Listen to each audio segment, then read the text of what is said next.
Hey everyone, welcome. It's Baron, and this is the day 5 to 6 update on the Arc Ignite Elementalist League starter.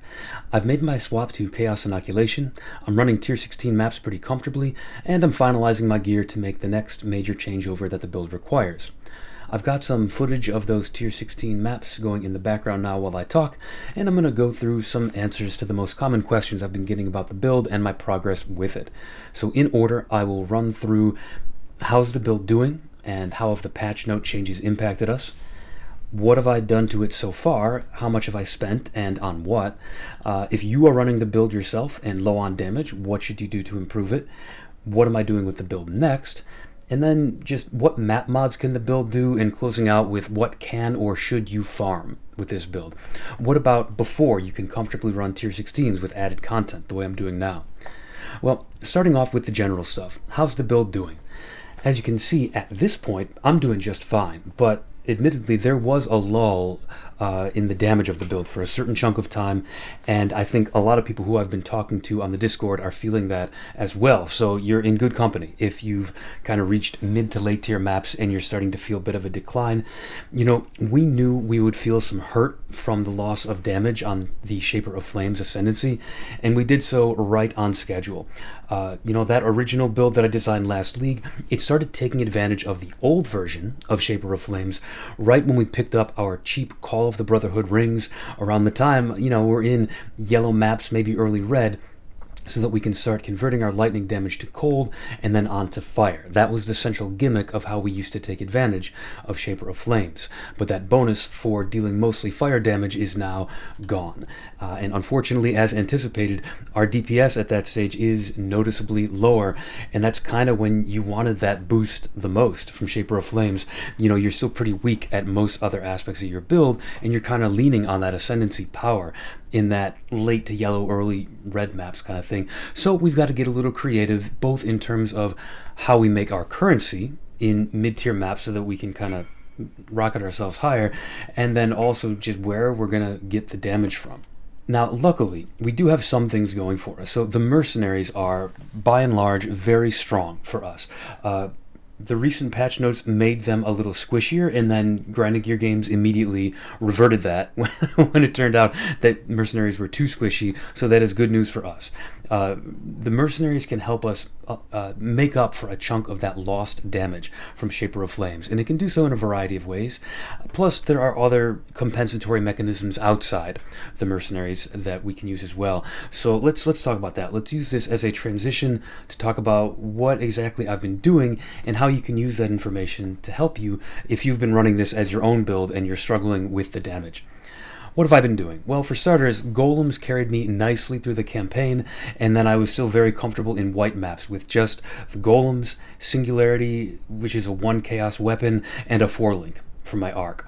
I've been hesitant up until now, and I've been clear about this in my videos. I've been hesitant to tell newer players or people who haven't played this build before to hop on the golem hype train, but at this point, I think it would be irresponsible not to. There's this principle in clinical trials for pharmaceutical drugs where if the effects of the drug are so pronounced and so important early on in the trial, they have an ethical responsibility to discontinue the trial and give the people in the placebo condition the real drug, and work on other ways of proving the efficacy of the drug more completely. But if it's that efficacious, you have a moral responsibility. You're not allowed to give people the placebo anymore, and I kind of feel like that's where I'm at with the golems. I still think more testing is required to be 100% sure that this is the way to go, but it's been so strong for me thus far. I would feel bad at this point not telling you to go for the golems. So until and unless you hear otherwise, go with the golems. Stone, Chaos, Lightning, and Flame. Now, unfortunately, even with the golems and the Mercenary, the damage did start falling off at that point that I was pushing through yellow and early red maps. So at that point, if I wanted to slog through, I was going to need an upgrade, even before I got to the Chaos Inoculation swap. So for starters, like I said, went with 2 Call of the Brotherhood rings and cold to fire support. It turns out that, as I've said in previous videos, this is still the right decision to take that little combo of Call of the Brotherhood and cold to fire, even without the Shaper of Flames bonus. It's just a mathematically strong support for damage in this build whenever you can afford that couple Chaos for the rings, and it's going to get even stronger later when we do go Chaos Inoculation. We'll get into that. Some other piecemeal upgrades that I did at this point that I can recommend. So Singularity Scepter, if you don't already have it, a 6-link rare body armor, I got a nice +1 lightning skills amulet with other stats that I need. You can get +1 lightning, you can get dot multi, you can get flat damage, all kind of good stuff. On flasks, you can either go Cinder's Follow Urn or Adziri's Promise for your flask. They give virtually identical damage bonuses, though before you go Chaos Inoculation, you might want to go Adziri's Promise, since it is an Amethyst flask, and it'll help you shore up that Chaos resistance. That, combined with the Chaos Res from your Golem, is actually going to put you in a pretty good spot with that. You can also look at a level 20 Vol Arc with 20 quality, but don't overpay for that 20 quality. If it's still really expensive to do that, don't do it right away. Just make your own Vol Arc without quality. You can do that just by leveling your own gems and hitting them with Vol Orbs until you get the Vol version of the skill. If you wanted to be sweaty about it, you could wait until the skill is level 20 to maybe get an opportunity of a level 21 gem. I didn't consider that worth it. Most people are going to want the Vol version rather than the level 21 version, so I just Vol'd my gems before they were level 20, and then I had a level 17, 18, 19 Vol Arc the whole time. Don't go without it though. Vol Arc is really good as a boost to both clear and single target. But this is also the stage where I focus on spending a little bit of currency, not a ton, but a little bit, on giving stuff to my Mercenary. Also, just farm for a good Mercenary in the first place. Never mind what gear you're giving them, but like find one that's got Wrath or Haste, an Elemental Weakness Curse, stuff like that. As for items, I gave my guys some helpful things like Legacy of Fury boots for Scorch, an Ash Collar wand for Covered in Ash, a Dodri's Damning ring to make sure that my Mercenary who had a curse like Elemental Weakness could apply that curse. So you have to give them a source of +1 to maximum curse because you do share a curse limit with your Mercenary. So if you are applying Flammability and you want them to apply Elemental Weakness and not have them overwrite each other, you've got to give them a Dodri's Damning or something like that. Also, me and one of the members of my Discord have been experimenting a little bit with using Eye of Malice on both our character and on the Mercenary to see if you get the benefits of both. If you get that increased fire and cold resist, which lowers it for the enemies from both of them. So hopefully more to come on that. We're still getting some data on that. But yeah, all these things I got for fairly cheap. But after that, that's when I saved up a few divines worth of currency and did the initial swap to Chaos Inoculation. I've been asked a few times specifically, what do you need, what steps do you need to take to make that transition? So here it goes. This is a good time for me to clarify something that I've said in the past, and then my position has changed on it. It's evolved over time. In previous videos, I've kind of conceptualized the swap to Chaos Inoculation as all or nothing. Either do it or don't. And I've kind of diverged from that in two important ways now. I've changed my mind a little bit. So first, and this is the more mundane of the two changes, I think it's reasonable to start individually piecemeal upgrading things like your boots, gloves, and helmet to have energy shield on them one at a time. Just whenever you are seeking upgrades for those slots for other reasons, like you need resistances or attributes, go ahead and get those upgrades on an energy shield base. You need more resistances on your boots, you need dexterity on your gloves, just get ahead of the curve. Get those on a base that's already got a bunch of energy shield on it. It's not going to hurt much. The trade-off between the armor and the energy shield at this phase is not a major difference in your defenses, and it's just going to save you time and currency later.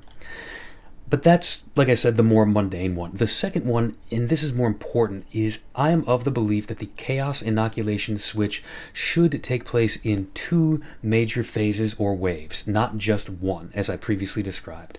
Before, I'd been talking about taking Nebulous and Melding of the Flesh and all the rest of that stuff right away, right at the same moment that I was doing the Chaos Inoculation switch over. Just save up for all of it all at once so that you don't have to buy 2 rounds of gear. I now think that saving up for that, all of it would delay us for too long. We get too much defensive benefit from the Chaos Inoculation swap, and we also get some offensive benefit by way of our Incandescent Heart and body armor. And, since all that nebulous max resist stuff is like a separate layer on top of Chaos Inoculation, it's not intertwined with it. Like, you don't need the nebulous and the melding and stuff to make Chaos Inoculation work. So I think that you go with just a simple Chaos Inoculation swap first and save the rest of the stuff for later.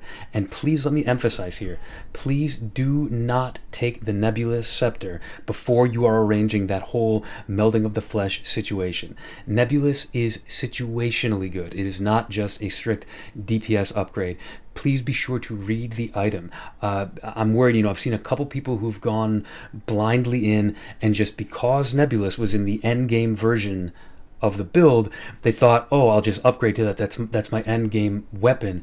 But that's not the case. Until you've arranged the whole support structure of your maximum elemental resistances, Singularity is going to remain a way better weapon.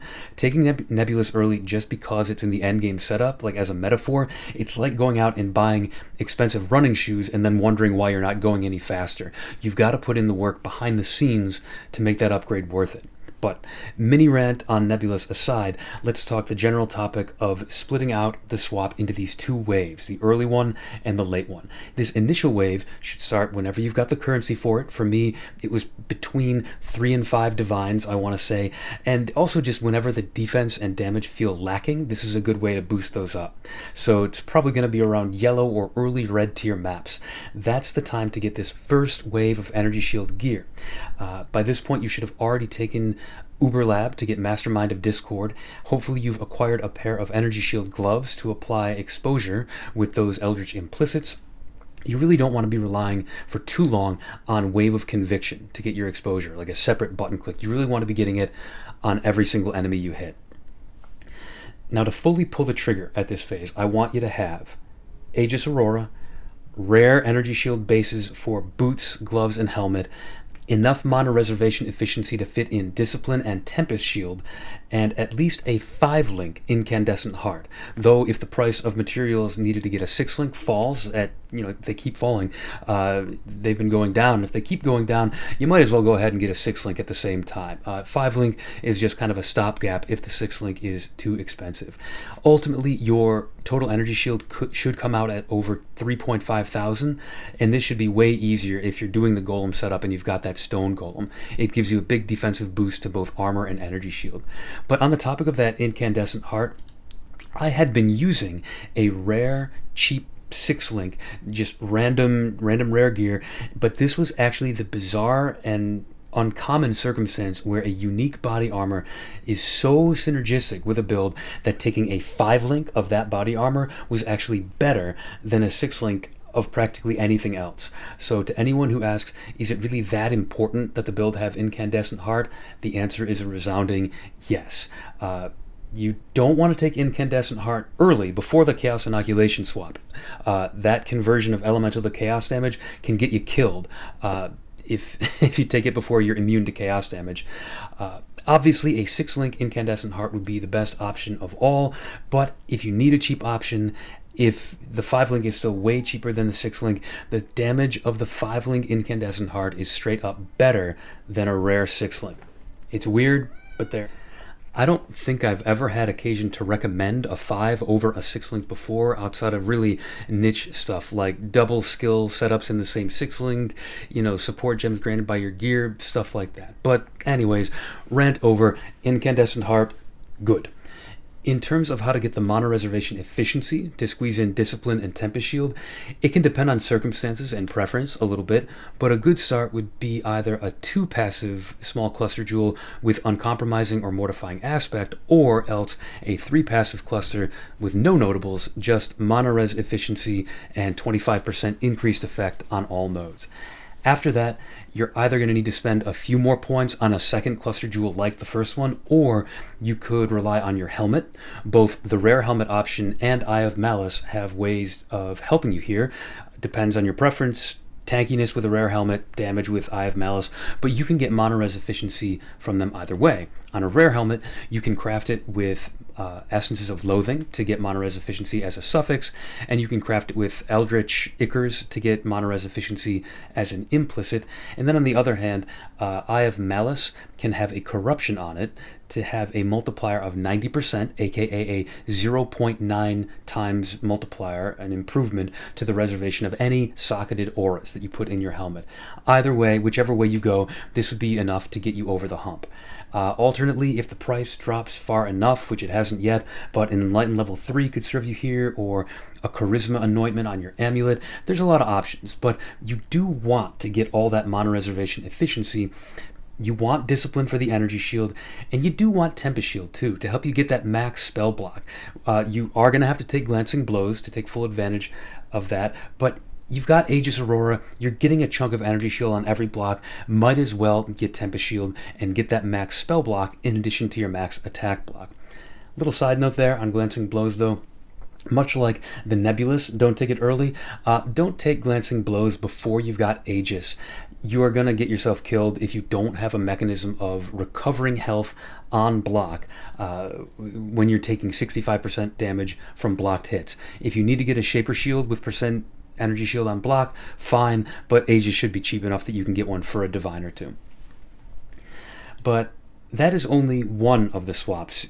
You know, this is the phase where you get Chaos Inoculation, Aegis Aurora, Discipline, Incandescent Heart, and that gets you to your kind of equilibrium for low red tier maps.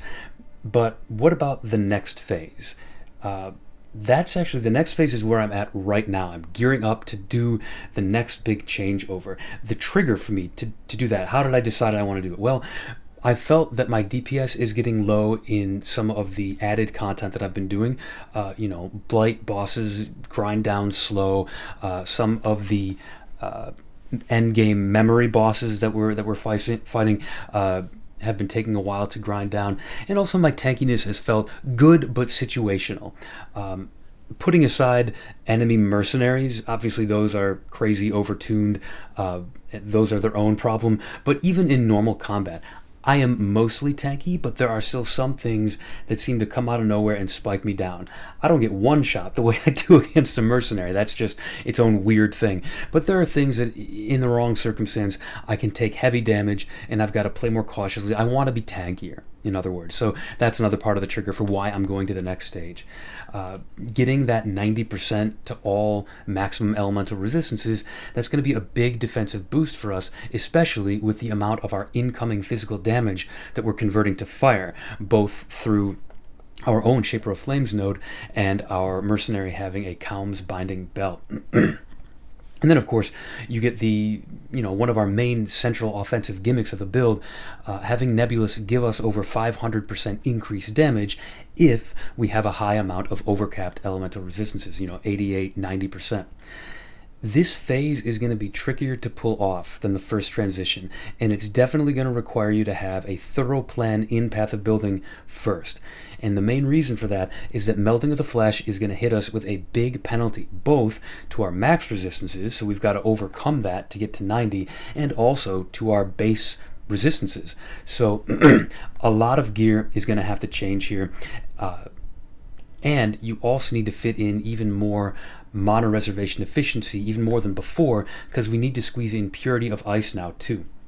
Unless you feel comfortable dropping Discipline to squeeze that in, I know one or two people have. I just really like the coziness of having Discipline. I would rather spend a little bit extra currency, get the mana res efficiency to get all of the auras that I need. If you can get one of those auras on your Mercenary, do make sure that it's kind of one of the more optional ones, like maybe get Malevolence as the aura on the Mercenary. I wouldn't want to lose defense if the Mercenary dies. I would rather just lose some DPS. But for myself, I'm going to be trying to squeeze them all in myself, and my Mercenary will just be giving me the bonus aura of haste for the time being. So it can help at this point when trying to squeeze all this stuff in to have a higher character level, at least be in the low 90s. You know, it just frees up some of the pressure on our skill points. We're going to need these for maximum resistances, we're going to need them for jewels, we're going to need them for mana res efficiency, so just having the more skill points from being a higher level is helpful. You're going to want to take some max resistance from the Nomadic Teachings wheel, maybe even the Sanctuary wheel, and then you're going to need a total of 4 jewel sockets. You're going to need 1 for melting of the flesh itself, and then 3 for jewels that each have +2 to max cold resist on them to help get that cold resist up. Those jewels are also very likely going to need to have some kind of base elemental resistances on them, again, to deal with that penalty from melting of the flesh. If, and this is a big if you intend on going all the way to ailment immunity at this stage, which is optional, you don't need to, but if you do, you would need yet a 5th jewel socket to fit in Storm Shroud. This can wait though if you want. Just, I would consider, if you're going to make this wait, consider making your energy shield boots with the avoid shock essences so that you can avoid redoing your boots again when you transition to ailment immunity later. Just get shock avoidance as a suffix on your boots. You've got to use an essence to do that.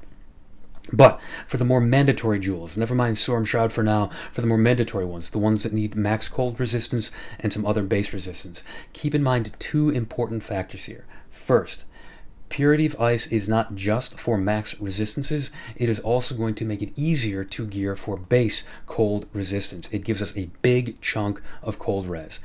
Second, and related to that point, is if you have extra cold res on some of your other gear that you don't need because you're going to get Purity of Ice, you can transform cold resistance on gear, including jewels and including even cluster jewels. You can transform cold res into other resistances using the Horticrafting bench, the harvest bench in your hideout. And again, to be clear, this works on cluster jewels, things that say all added passive skills have +4 to fire resistance. You can transform that with the Horticrafting bench to be the whole rest of the jewel stays the same, but now it says +4 to lightning resistance for each added small passive. So that's good to know. But you've got all of these puzzles to solve, but once you've arranged it in Path of Building so that you've got at least 100 unreserved mana, and preferably more, and then at least 88% to all max resistances, and preferably more, and then also checking that doing this has actually increased your Path of Building damage. You don't want to have given up too much other stuff to do this. So once you've arranged all that, you're ready to make the changeover. This may involve purchasing a large cluster jewel. That's what I'm looking at because it's just an efficient way to get both damage and an extra jewel socket with a limited number of points.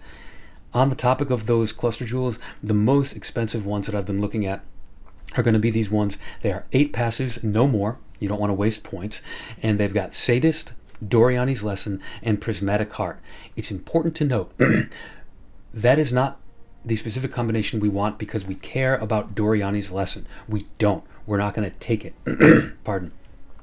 The reason those are expensive is because that is the orientation of jewels that allows you to take Sadist and Prismatic Heart at the early outside nodes on the cluster jewel with Doriani's Lesson stuck at the back.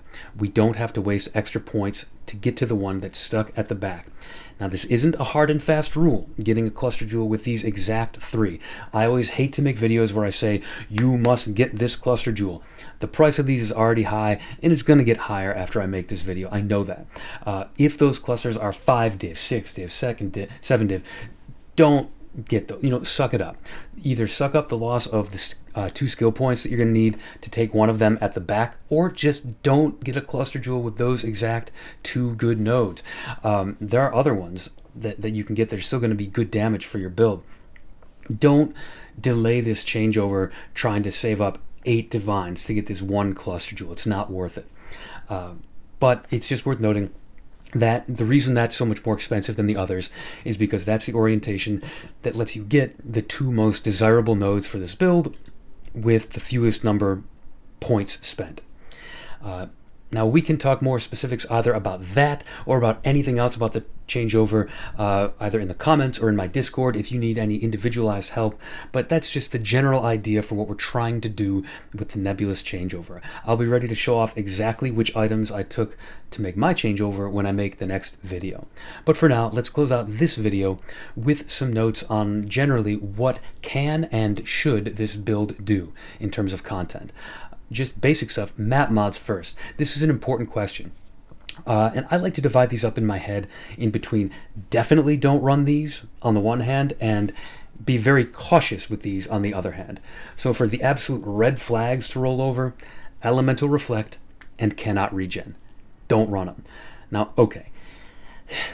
Elemental reflect, if it's like absolutely necessary for your progression, like you've got a map that you can't get it any other way, you've got to run it, yes, you can swap out one of your rings for Sibyl's Lament and swap out your small Pantheon god for Ugol and become immune to reflect damage.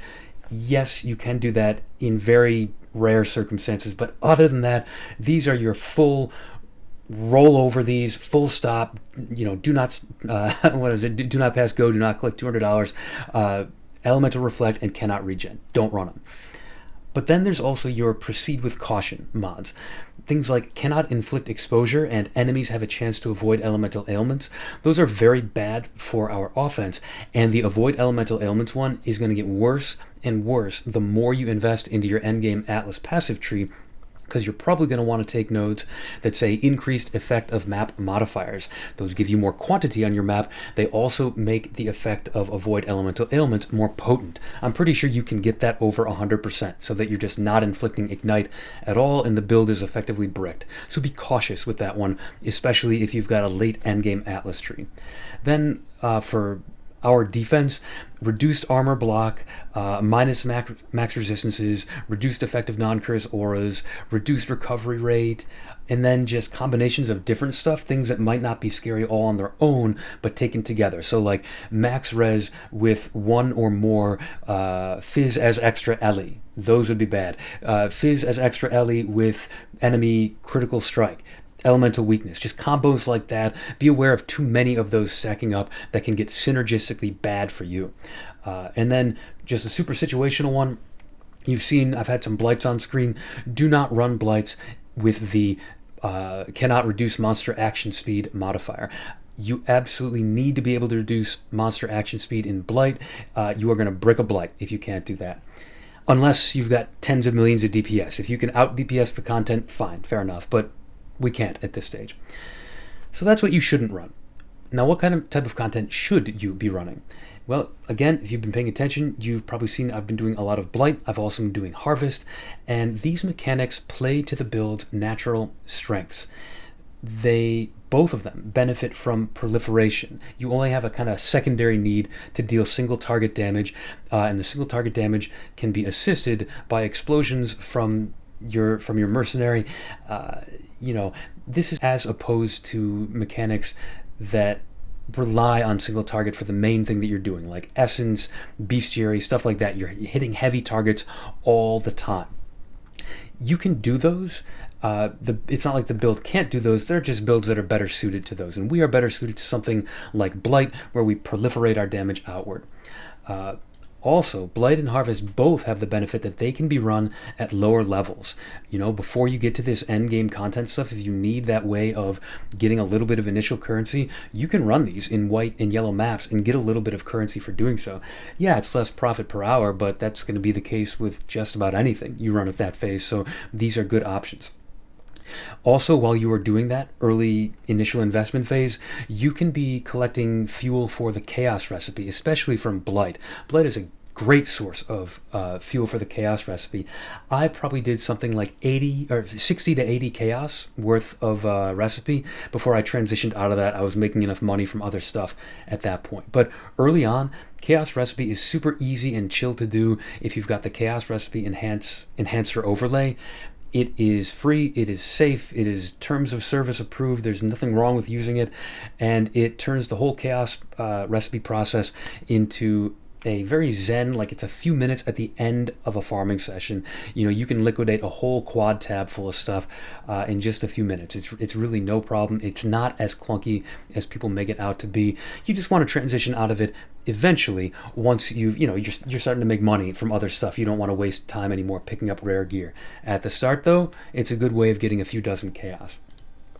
In terms of other stuff the build can run, especially once you've got the kind of basic endgame variant online the way I have, you can run Expedition, you can run the new Syndicate, you can run Incursion, and then the build is practically custom designed to run Exarch altars. Between Chaos Inoculation and just taking the upgraded Aberrath Pantheon, 90% of the Exarch altar mods are just dead. They do nothing to you. They're all upside. Altars are always going to be a good addition to any mapping strategy. You can also do, if you want, Delve, either going over to the mines themselves or just gathering azurite passively with the mining byproducts node on the tree. You just take the azurite, occasionally turn it in for small one-socket resonators and sell those in bulk on the currency exchange. Harbinger is another good one for this build. The prices of fracturing shards are nice right now, 25C per shard, and they tend to come in stacks of around 4, give or take, sometimes even higher, and they're going to drop every couple maps on average. Let's see what else. You could focus on gathering gold to run King's March shipments, stuff like that. But yeah, a lot of options for farming. Personally, I am currently enjoying the heck out of Blight. I do look forward to trying Simulacrum once I make that swap over to the 90% resistances. I'll probably want to wait until I get ailment immunity too. Lots of weird ailments in Simulacrum. But anyways, that's probably enough for now. This has already been a pretty long video. There are probably other questions, but I can address those individually in the comments or in the Discord, and then I'll be back in a few more days with my next update. In the meantime, thank you very much for tuning in, and take it easy.